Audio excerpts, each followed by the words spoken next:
Good morning, dear listeners. Today we continue our podcast series with a new episode.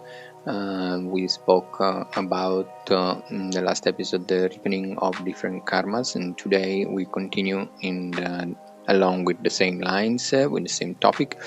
So we speak about the ripening as an effect which can unfold in four different ways. Especially in Buddhism, this is explained in quite details, and we have the four ways of the maturation of karma. So the first is the effect of maturation itself. So the experience of this is the birth, one's own birth aggregates. So like the type of the body, the type of mind, intelligence, and the dimension, the appearances of the dimension in which one is reborn.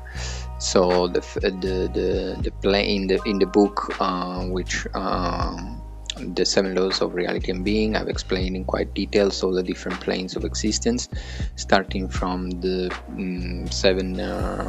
6 planes of desire, and all the different emotions which cause one to be reborn in each different dimension. So I'm not going to go into details here now because it's just a sort of introduction, but you can find this information in the book, The 7 Laws of Reality and Being.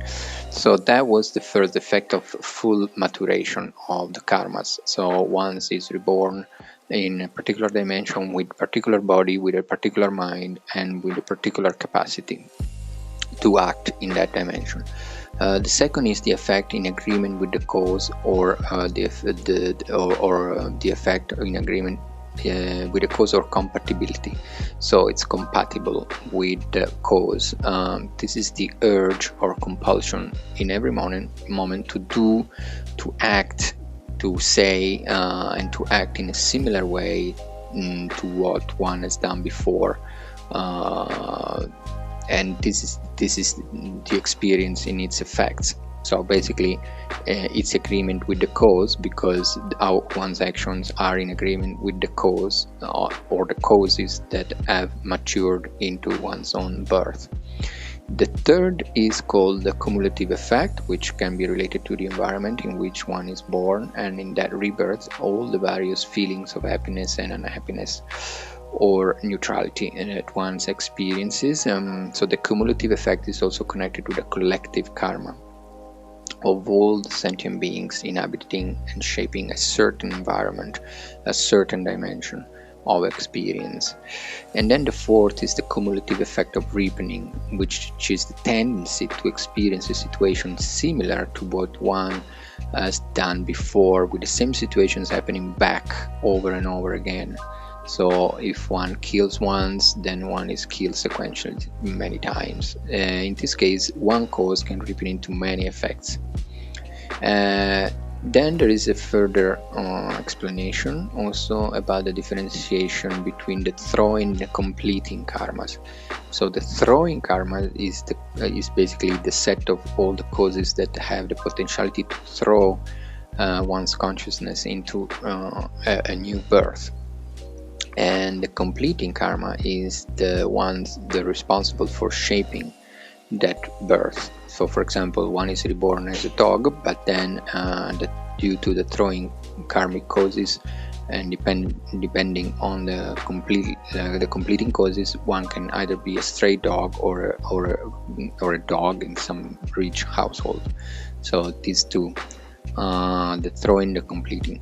And this is because certain causes produce precise effects.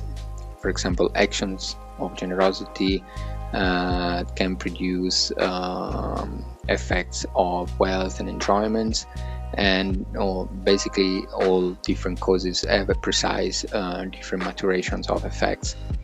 And so this is also in detail. There are more details which are defined in the book, which we're not going to talk about, but in a nutshell, the karmic result of any action is always based on the intention or motivation behind it. So what seems to be a positive action can actually have a negative effect if the motivation behind is not entirely positive. And one could say that what we are and perceive in each moment is the sum of all one's intentions and motivations accumulated in life after life. Okay, so this is the conclusion of this topic, introduction to this topic. In the next podcast, we will speak about the different degrees of ripening. There are quite many, so we'll go into the next podcast. But you can find all these informations in the book, The 7 Laws of Reality and Being, and somewhat also some further information in the book, No Age Ontology. So this is all for now. Thank you for listening.